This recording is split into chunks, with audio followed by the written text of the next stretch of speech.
بسم اللہ الرحمن الرحیم۔ تمام تعریفیں اللہ کے لیے ہیں، وہی نیک لوگوں کا ولی ہے۔ میں گواہی دیتا ہوں کہ اللہ کے سوا کوئی معبود برحق نہیں، وہ یکتا ہے، اس کا کوئی شریک نہیں۔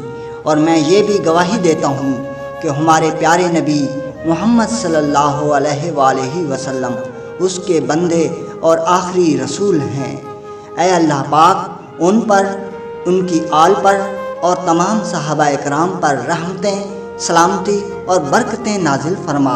کٹی خیل یوٹیوب چینل کے پیارے دوستوں، میری بہنوں اور میرے پیارے بھائیوں، السلام علیکم۔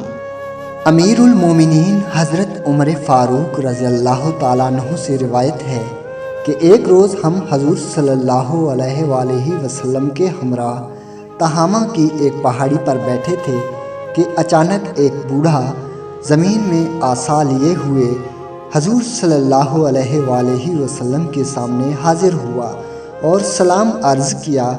حضور نے جواب دیا اور فرمایا، اس کی آواز جنوں کی سی ہے۔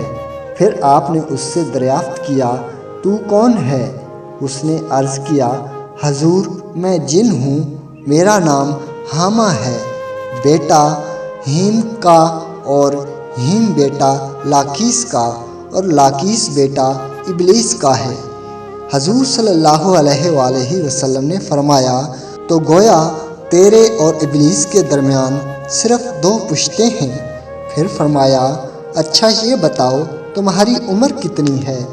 اس نے کہا، یا رسول اللہ، جتنی عمر دنیا کی ہے اتنی ہی میری ہے، کچھ تھوڑی سی کم ہے۔ حضور، جن دنوں قابیل نے حابیل کو قتل کیا تھا اس وقت میں کئی برس کا بچہ ہی تھا، مگر بات سمجھتا تھا، پہاڑوں میں دوڑتا پھرتا تھا اور لوگوں کا کھانا و غلہ چوری کر لیا کرتا تھا اور لوگوں کے دلوں میں وسوسے بھی ڈال لیتا تھا کہ وہ اپنے خویش و اقربا سے بدسلوکی کریں۔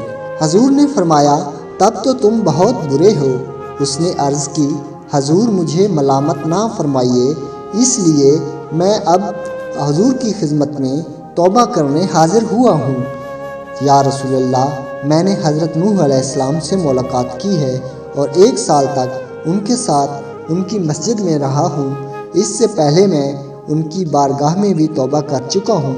حضرت ہود، حضرت یعقوب اور حضرت یوسف علیہ السلام کی صحبتوں میں بھی رہ چکا ہوں اور ان سے تورات سیکھی ہے اور ان کا سلام حضرت عیسیٰ علیہ السلام کو پہنچایا تھا۔ اور اے نبیوں کے سردار، حضرت عیسیٰ علیہ السلام نے فرمایا تھا کہ اگر تو محمد رسول اللہ صلی اللہ علیہ وآلہ وسلم سے ملاقات کرے تو میرا سلام ان کو پہنچانا۔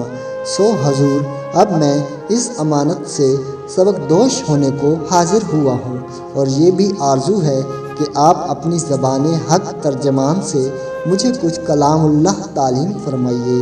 حضور صلی اللہ علیہ وآلہ وسلم نے اسے سورہ مرسلات، سورۃ عما یتساءلون، اخلاص اور ماؤز 3 اور الشمس تعلیم فرمائیں اور پھر یہ بھی فرمایا کہ اے حامہ، جس وقت تمہیں کوئی احتیاج ہو پھر میرے پاس آ جانا اور ہم سے ملاقات نہ چھوڑنا۔ حضرت عمر رضی اللہ تعالیٰ عنہ فرماتے ہیں، حضور صلی اللہ علیہ وآلہ وسلم نے وصال فرمایا لیکن حامہ کی بابت پھر کچھ نہ فرمایا۔ خدا جانے حامہ اب بھی زندہ ہے یا مر گیا ہے۔ ناظرین، امید ہے ویڈیو پسند آئی ہوگی۔ ہمارے چینل کو سبسکرائب کر کے ہمیں سپورٹ کیجیے۔ اللہ نگہبان۔